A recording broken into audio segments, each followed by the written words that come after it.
Let me show you a quick trick that will allow you to calm your mind almost instantly. And it's based on the principle that the mind and the eyes are connected. Stick around until the end of the video to learn more. Hi everyone, welcome to episode 11 of Master Your Mind Daily, your daily source of inspiration for all things meditation, anxiety, and personal growth. I am Giovanni Dinsman, the author of Practical Meditation and the creator of Live and There, one of the top meditation blogs on the web. So today we're going to talk about open eye meditation, and specifically the connection between eyes and mind. So let me start with a simple question. Have you ever tried open eye meditation? If so, please write yes in the comments. And if not, please write no. So most styles of meditation are done with eyes closed, because the moment you close your eyes, it's easier to focus. But some styles of meditation are done with eyes open, and there's a reason for that. Perhaps the most well-known of them is Zazen, where you focus your gaze in front of you on the floor or on the wall. But today we're going to talk about a style of meditation called Trataka. It's a style of meditation that comes from the yogic tradition, and it uses the stillness of the eyes to achieve stillness of mind. So the first thing to understand is that mind and eyes are very, very connected. That's why people say the eyes are the window of the soul. And we always want to look someone in the eye to really see if they're telling the truth, if they're being sincere. The eye somehow portrays what's happening in the mind. When we are feeling calm, our eyes look a certain way. When we're feeling excited or when we're feeling angry, our eyes look and move in different ways. And based on this principle is that two modern therapeutic modalities known as EMDR and brain spotting were developed. Basically to use the eye to access subconscious material related to trauma and then heal that, go through that. So this idea of mind and eyes connection is being explored in the therapeutic world, but it's also a very ancient idea that was explored by the ancient meditation masters a long time ago. And you can find it in all different traditions. In yoga, it's Trataka. Usually they are gazing at a candle flame, although there are many other styles. In Buddhism, they call it the Kasina meditation, where they can be focusing on one of the elements like earth, fire, space, water, or they can be focused on a single color. They get a paper or a disc of a certain color and focus on that. In the Sufi tradition, they focus the gaze on the beloved.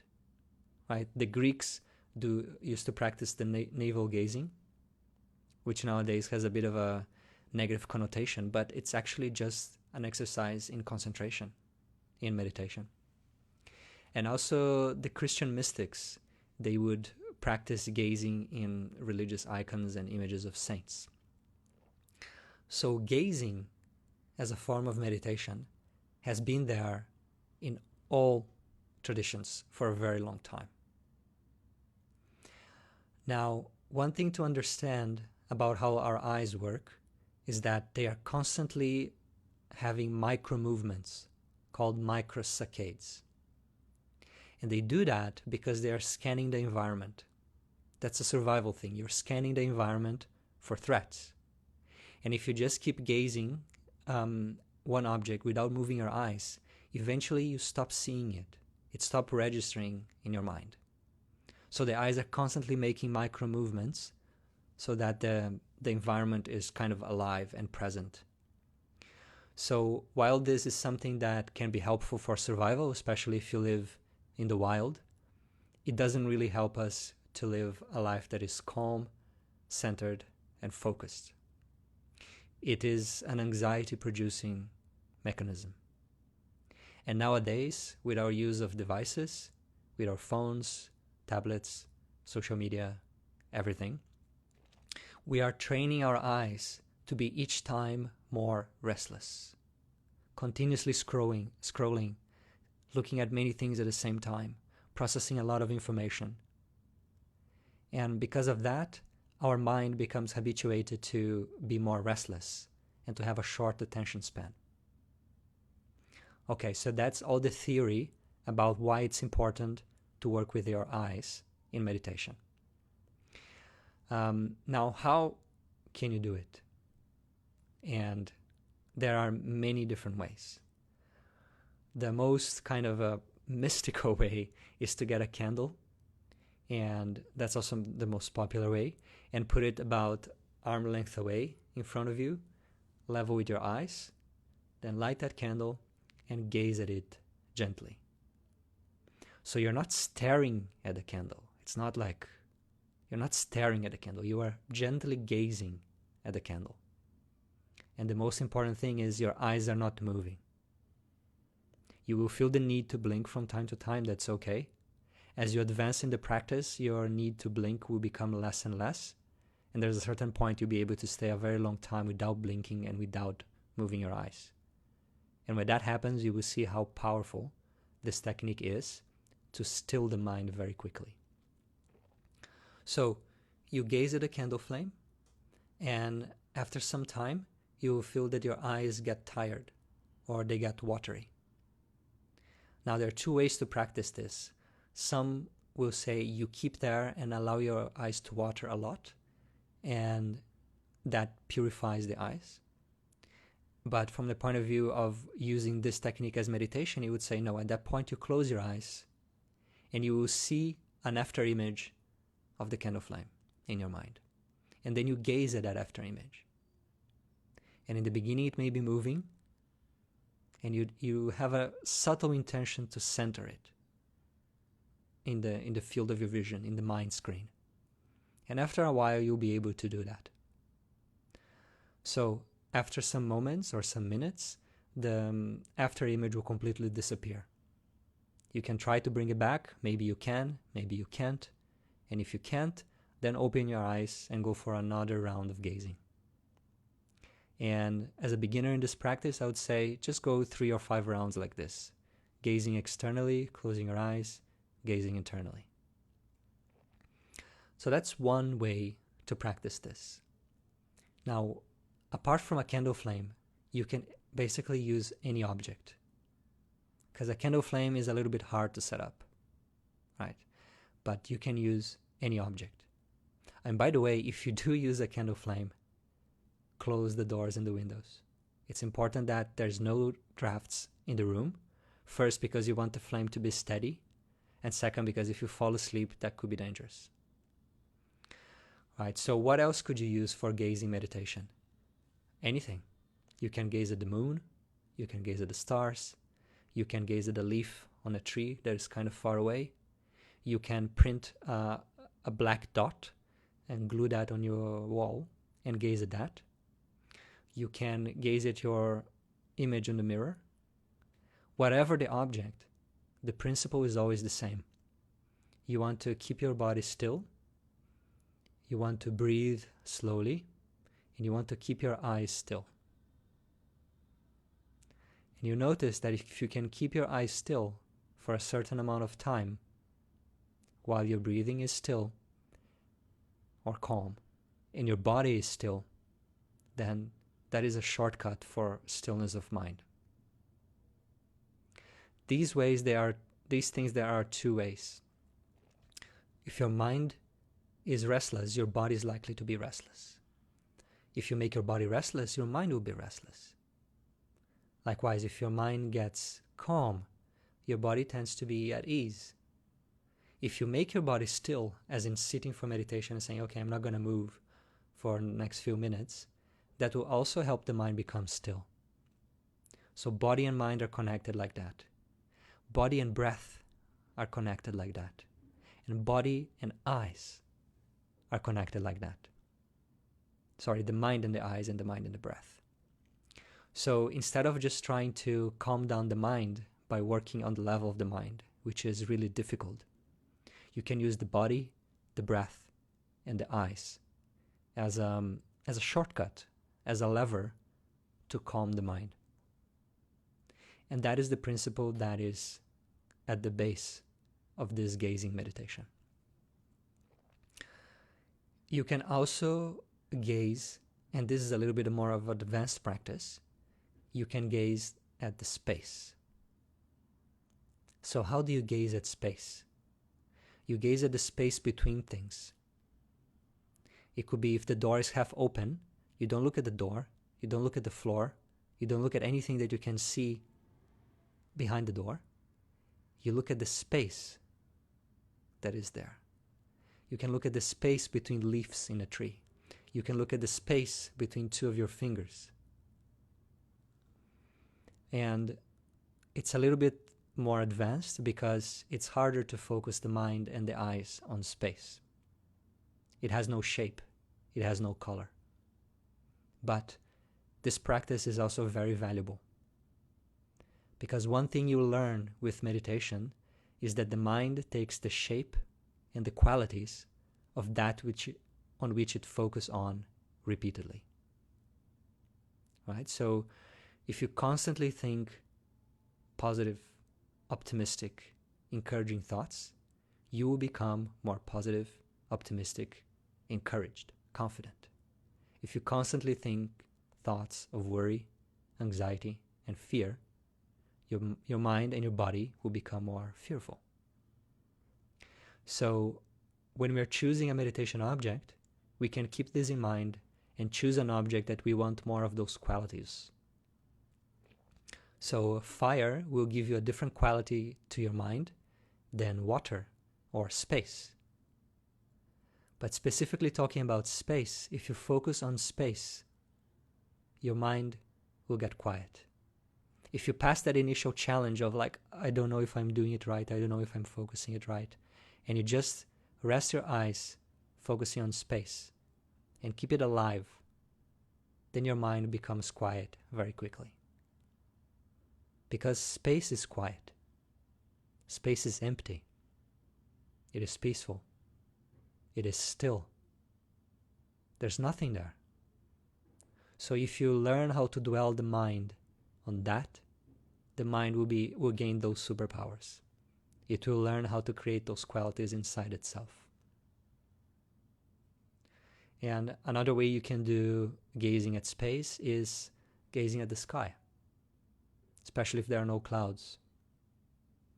Now, so maybe in your lunch break at work, after lunch, if you can go outside and lay down in a park, anywhere, and kind of just relax looking at the sky and allow your eyes to be calm and still, that itself is a very simple form of meditation in nature.